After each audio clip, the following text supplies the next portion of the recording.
Welcome to the Hockey Writers What's Kraken, a weekly show with our top Seattle Kraken writing crew, bringing you the latest news, rumors, trades, player grades, game results, and much more. From training camp to the playoffs, from the first ever puck drop to their future rivalries, our team covers everything that happens with the Kraken. So sit back, relax, and get ready to find out what's Kraken. Welcome to the THW What's Kraken show, hosted by me, Tom Pepper, Sean Raggio, and Adam Kersenblatt. Presented by the Hockey Writers, we talk Seattle Kraken hockey every week on iHeartRadio, YouTube, and wherever you get your podcasts. Make sure to check out our written work at thehockeywriters.com and follow the show on Twitter at What's Kraken Show, as well as our personal accounts at Tom Pepper, at Raggio9124, and at Adam K. Blatt. So this is going to be a pretty interesting episode because the Kraken have been doing... They've been playing some strong hockey lately up until that game against the Penguins, which last night for us 2 nights ago when you're listening to this. So we've got a lot to break down in today's show. But before we get to that, how's your week been, guys? You first, Sean? First and foremost, I want to give a shout out to, and that's my apology. A shout out to my Uncle Augie. He is a longtime listener to this show, and it's his birthday on Tuesday the 7th when we're recording this. So happy birthday, Uncle Augie. I'll see you, I think in 2 weekends I'll be seeing you, so looking forward to seeing everyone then. The week's been good. A lot of Game of Thrones and a lot of hockey. So those are two things that I hold very near and dear to my heart. I personally know no king, but the king of the north, whose name is Stark. I don't know where you guys fall with that, but it's been good. It's been a good couple of weeks, and I'm excited to be talking with you guys. Adam, how you hanging? I've been good. Never watched Game of Thrones in my life. I don't own HBO, so that could be one of the reasons. But yeah, it's been exciting. If you guys didn't check the morning skate this morning, there were 2 big hockey moves going on with and their ties to Seattle. First Vancouver lays off their entire staff. That's a natural rival. And then Dave Hakstol's old team, the Philadelphia Flyers, they lay off Alan Vigneault and Michel Therrien. And then they go on to lose their 9th straight game afterwards. So there's a lot going on. Make sure to check the morning skate because they have some pretty good in-depth on the kind of the similarities between the 2 firings and where the teams can go from after these 2 cataclysmic events that occurred over the weekend. Nice word. Oh, yeah. SAT words on this show. Cataclysmic. Love it. It's definitely been a very busy week in hockey. So it's going to be exciting to break down some Kraken stuff. My week has been honestly not that eventful. I've just been playing hockey. I've been out on the ice a couple times and watching a lot of NHL, but not much else to report. So hopefully next week will be a bit more entertaining for me. But let's jump into the show here. So our first topic of the day, this is potentially a controversial one among Kraken fans.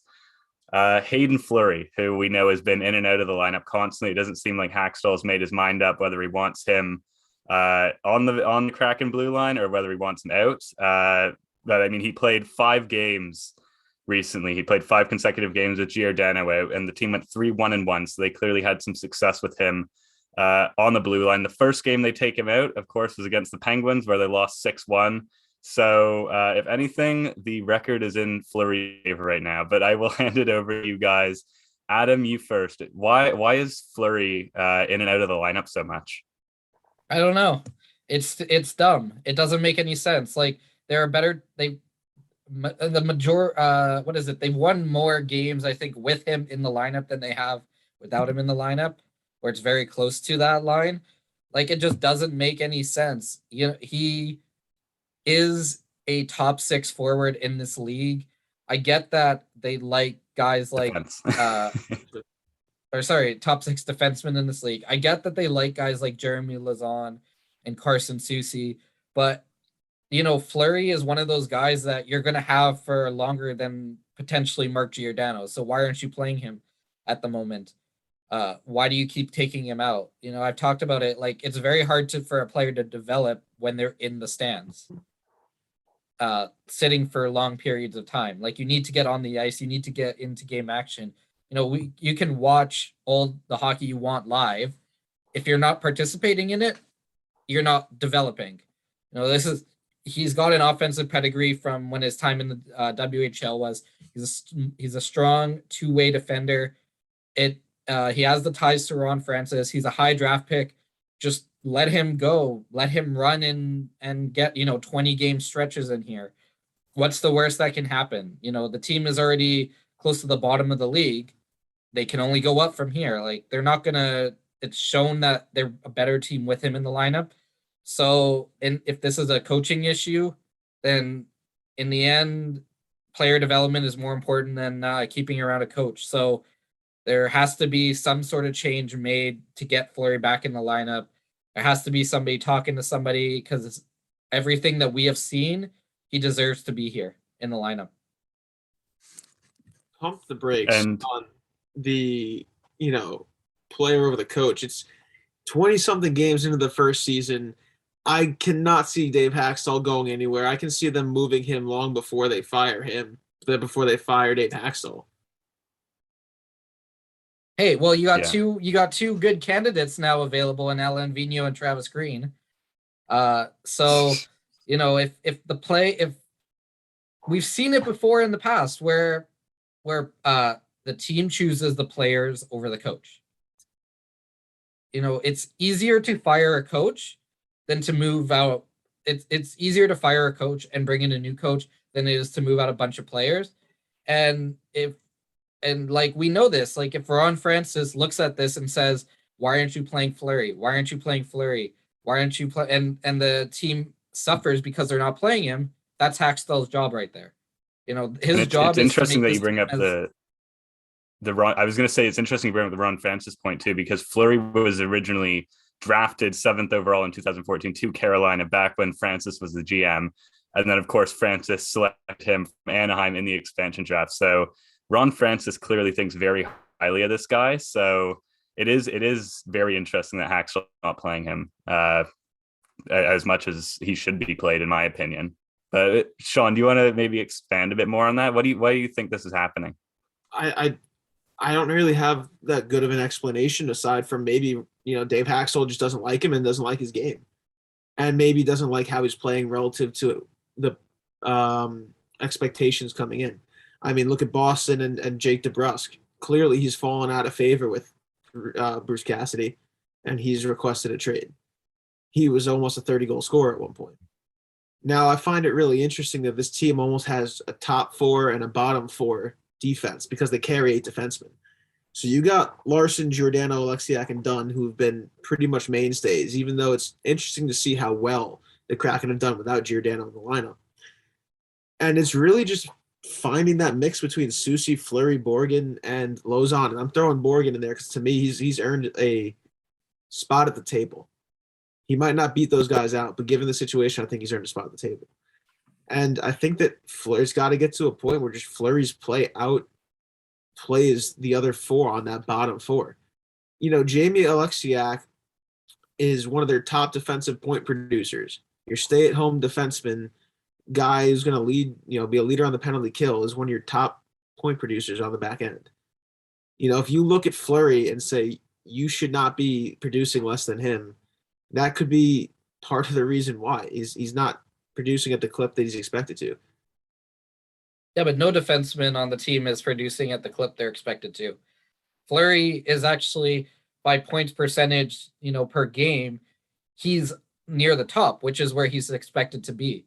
Mark Giordano is not producing offensively. Jeremy Lauzon isn't. Carson Soucy, he has a couple goals, but he's not really producing. They're getting points. These guys, Carson Soucy is getting points, but he's not really driving the offense like Fleury is in the games that he's in. Fleury's just got 2 goals. So, I mean, I feel like that's one of those things where point percentage wise looks better than the actual statistic. Maybe. Now, I don't know. Those 2 goals, of course, were scored in the same game as well. So it could but be. It's like the shots that he's generating, the chances he's creating. That's where he really is. And I mean, you've gotten the notes here during that 3-1-1 stretch where Fleury was with the team. He had 7 shots, 12 hits, 8 block shots. So clearly he was effective in those games. And Yeah, it's pretty interesting that he was pulled before the Pittsburgh game. And I think this is going to get even more complicated. Like you guys mentioned Will Borgen and Jeremy Lauzon and these guys who are borderline on the roster when Giordano gets back, because he's nearing the end of his COVID protocols. It's actually crazy to think. I didn't even know he's still in Florida right now in COVID protocols. So he actually never left Florida from when he went on COVID protocols. So Nice he's spot just been down there by himself, lonely, I guess. But it's going to be nice to have him back in the lineup. It's going to be nice to get that leadership back.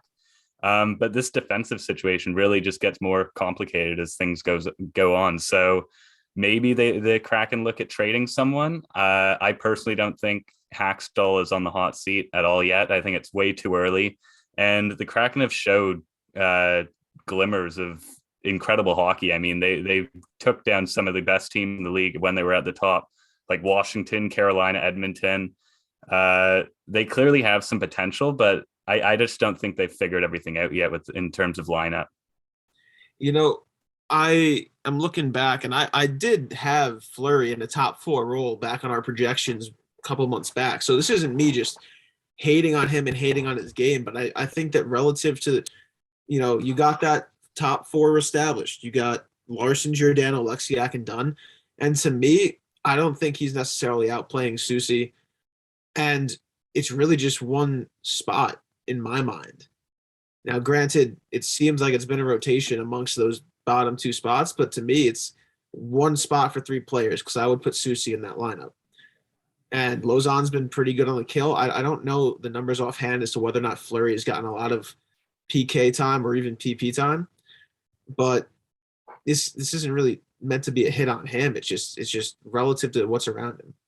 And yes, he's the answer to that is no, because Hakstol doesn't like him and doesn't trust him for whatever reason. Like, you can only do so you don't much. need another, like, Jeremy Lauzon is great, but you have Alexiak, you have Larson, you have Vince Dunn, and then if you want to put Carson Soucy, those are all players that are pretty similar to Jeremy Lauzon.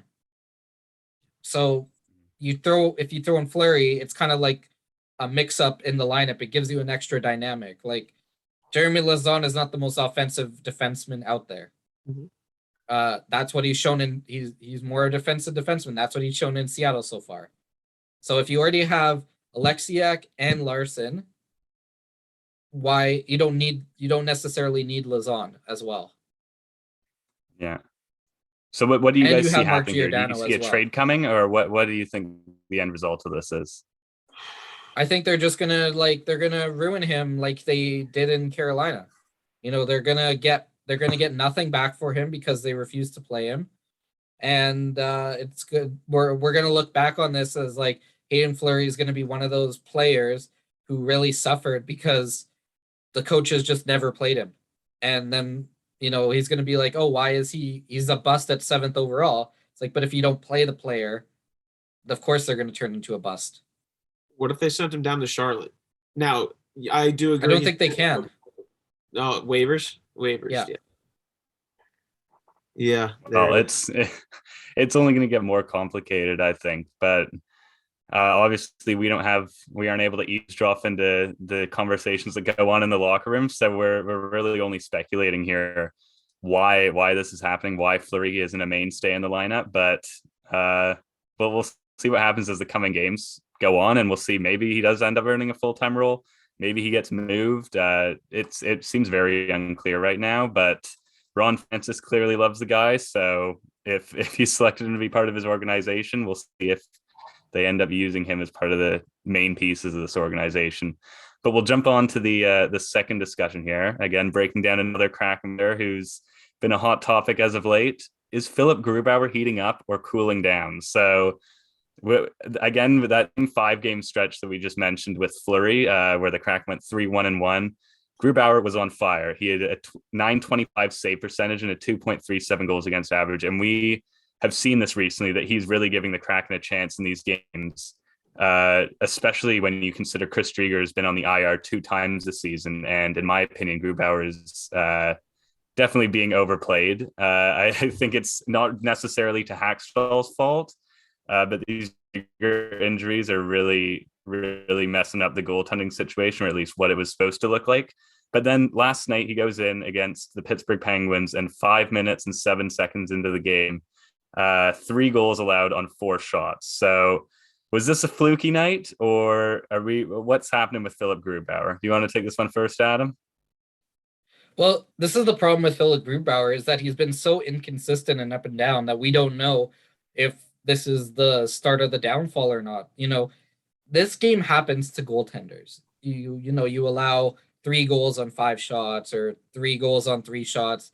In Edmonton, there was a game last year where Mikko Koskinen for the Oilers allowed, I think, 3 goals on his first 3 shots of the game. Like, it happens on occasion where to NHL goaltenders, it's just one of those things that happens. So, but the problem is because Grubauer, he's shown it's like can do like 2 games in a row and then he has a bad game, or 3 games in a row and then a bad game.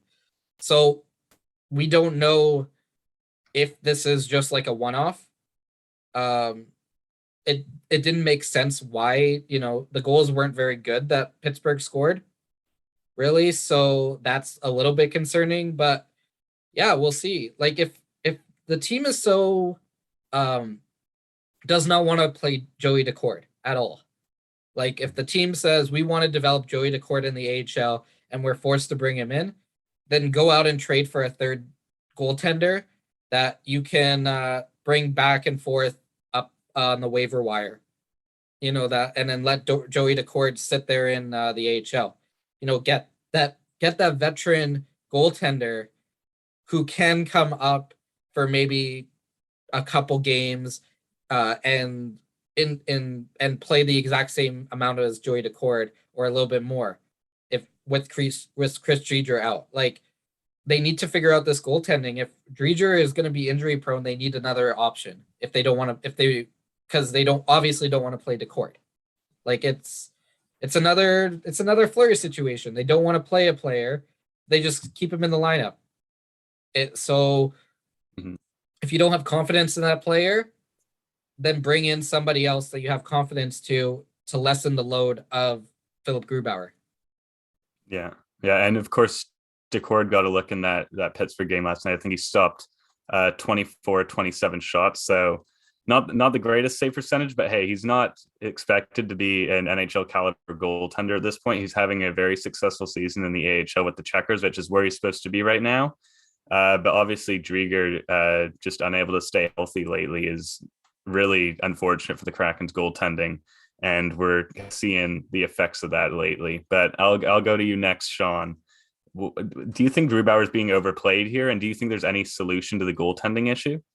Disgustingly overplayed. And I think that there could have been a solution to, at the very least, to having Daccord have to be backup.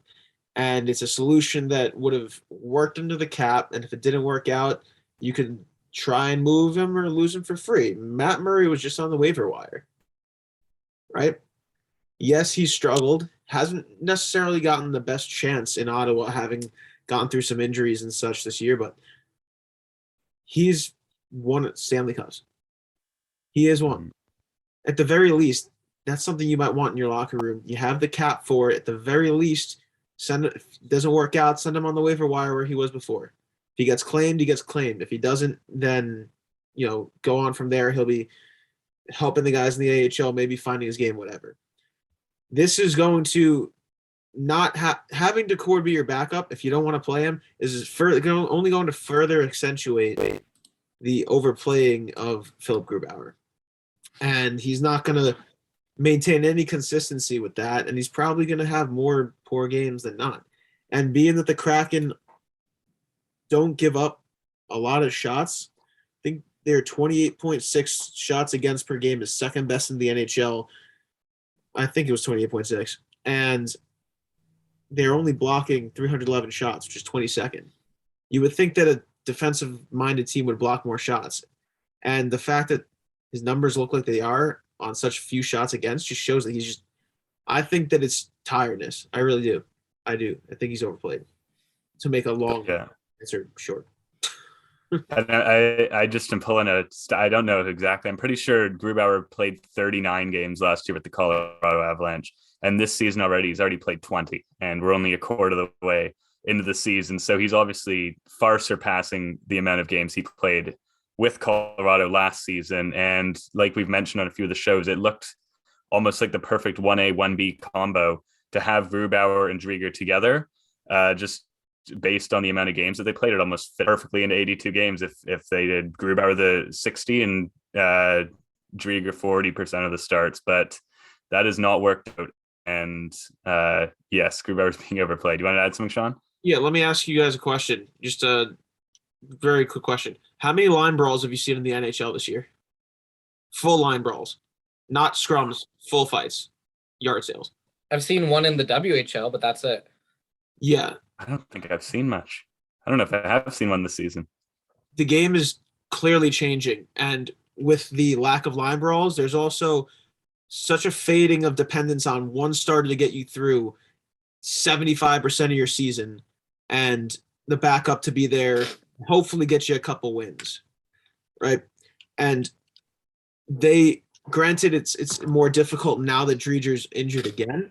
They really have to buy in to 1A, 1B. Drieger was taken for a reason. Hell, he might have even become the number one, if Vanacek was still around. They didn't get Grubauer. So they really need to buy into this mindset of 1A, 1B because the starter and the backup mentality is clearly not working. And I'd even argue on a general scale, it's outdated, which as someone who's considers themselves more old school in their hockey takes, that takes a lot for me to say there. Mm-hmm. Yeah. Well, it's all very confusing right now. And I mean, we don't know when Drieger's going to be back. I'm assuming it's got to be soon, just considering how long he was out the first time. I don't really know. It's strange how the NHL is so secretive with all these injuries and timelines and stuff. But I mean, hopefully he's doing well and he'll be back soon because the Kraken definitely need that. And I think the 1A, 1B tandem would be great to try out. So yeah, we'll move on to the final discussion now. So the Kraken's first periods, they are really struggling in first periods. So in the last 13 games, the Kraken have scored 9 goals in the first period, only 9. So it's not going too well. Only 1 win in 13 games when they trail after the first period. They are not coming out with hot starts, and it is really affecting them.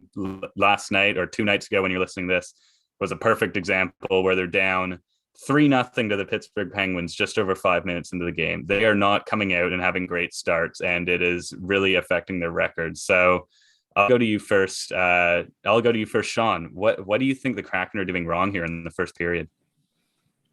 I think that their biggest problem is that they're giving up too many goals in the first period, and not really to entirely harp on goaltending, but they are tied for first with Arizona for giving up 28 first period goals.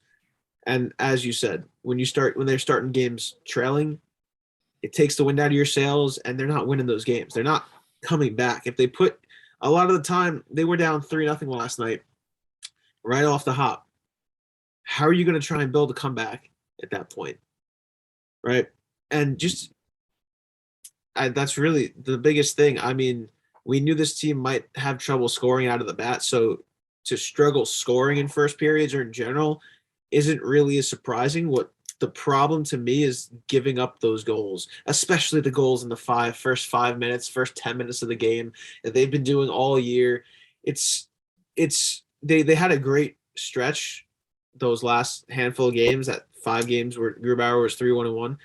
But this is, to me, when I think of Kraken hockey at this point, that's Kraken hockey. Goals against in the first 5 minutes or the first 10 minutes of the game. And of all things they got to work on, it is that. You may not score in the first period, but don't give up something in the first 5-10 minutes. Especially, it could throw off their line rotations too. It takes other guys longer to get into the game. Right? Yeah. And I also wrote in the how I think it takes this team a while to build momentum and get confidence in game. I'm finding that, I mean, they're obviously known now as being a second period over. So that's an odd one out. But the Kraken are a second period team, which means that it's taking them a while to get to that second period and actually build that momentum and confidence. And I think you can see it off the start of the game. I don't think they realize how much chemistry and how good and how capable they are of building momentum and sustaining pressure in the offensive zone until they really get going, and they've had a few shifts, and it's not working out for them because they're finding themselves down early in games, and that's not going to help their confidence. That puts them behind in the game early, and they're just coming from behind the entire game, which is extremely difficult to do, especially when we've seen the Kraken when they get on these dominant what's the word I'm looking for? Right. But they can hold puck possession for an extremely long amount of time. We've seen it many times, and they get great opportunities, but it never seems to come at the start of the game. So first periods have got to change. What do you think, Adam? What do the Kraken got to do here? Well, this 13 game, it's a month-long sample size. So it's November 7th to today, December 7th. So it's not like that's a pretty substantial number. And remember, this is a time period that the Kraken are winning a lot of games in. So yeah, it's okay that they're coming back and winning these games, but in the last month, they've lost 6 games because they have they've lost 6 games because they haven't they've been trailing after the first period. That's if they win those 6 games, they're either in the playoff race or just they're in the wild card, or maybe like 1 or 2 points below the wild card. So that's a pretty significant difference. I don't know if it could be that early goals that are just kind of deflating the team, which is possible. It could, because the team doesn't look like they're coming out flat in the first period. All the statistics say that the first period is pretty balanced. It's just that they can't find the back of the net in the first period. And it's frustrating because you can't win games like that. You can't be a second or third period team and expect to have success, because eventually teams are going to track that. They're going to get 1 goal, and then they're just going to go into the trap, and then you're done. So if a team scores first or second, yeah, they're just going to go into a trap. And then the fact that you're a second or third period team doesn't matter anymore because you won't be able to generate anything. So they need to find a way to get that momentum. Maybe it's like Sean mentioned a couple weeks ago, the identity line for the Islanders. Maybe it's you put the Geeky, Tanev, McCann line to start instead of your first line of, I think right now it's Gord, Schwartz, and Ebbs, I think it's Eberle, but I'm not 100% sure because they change the lines every game at this point due to injury. But maybe it's you play that fourth line with Ryan Donato on it. Like, you need to get some sort of energy going in the building to start the game, because obviously what they're doing isn't working at the moment, and it's a main reason why they're tied for last in the Pacific Division right now based off of points. Yeah, and we said that the second period is their period, and that's when they get going. That could be offensively, but still, they have the sixth most second period goals against with 29, and as well as the 6th most third period goals against with 31. So they're still giving up those goals. And just for listener reference, these statistics are all as of the recording of this podcast, which was on Tuesday, December 7th. Yeah. Disclaimer. Yeah. It's yeah, I mean, I think we pretty much said everything we can about just their struggles in the first period. Does anyone have any last thoughts on it? Play Haydn Fleury. Maybe the first periods will be better. Yeah. Okay, here's actually a question about that. Given the injuries and other cycling of players, would you give Haydn Fleury shifts as a forward? I would give Carson Soucy shifts as forward if you're going to do that. Okay. I think that Carson Soucy's game is a little bit more, it lends itself more to a forward. Like, you can play him in that fourth line power forward type move, because I believe he has done it in the past. If I'm remembering correctly, I think he's done it once or twice in the past, but I feel like his game could be one of these games that you can transition to a power forward. Haydn Fleury, I don't think you can. I think that his game is set for defense, only for defense. So if you're going to do that, yeah, Carson Soucy as a fourth line winger, I'm fine with that. But then who do you take out of the lineup and forward? You know, That's yeah. It was more based on yeah. If you're missing Donovan Schwartz within- and Everly and Yarncroke, it makes sense. But then when the whole lineup's there, yeah, it's kind of hard to pull a forward out. Yeah, no, that's completely fair. Just thought I'd float the idea out there. We'll wrap it up. Thank you for tuning into this week's episode of THW What's Kraken. We hope you enjoyed the show and look forward to next week as we'll be breaking down any Seattle Kraken news and rumors that come up over the next few days. Again, make sure to check our work at hockeywriters.com and follow the Twitter at What's Kraken Show, as well as our personal accounts at Tom Pepper, at Raggio9124, and at Adam K. Blatt. From Tom, Sean, and Adam, this has been THW What's Kraken.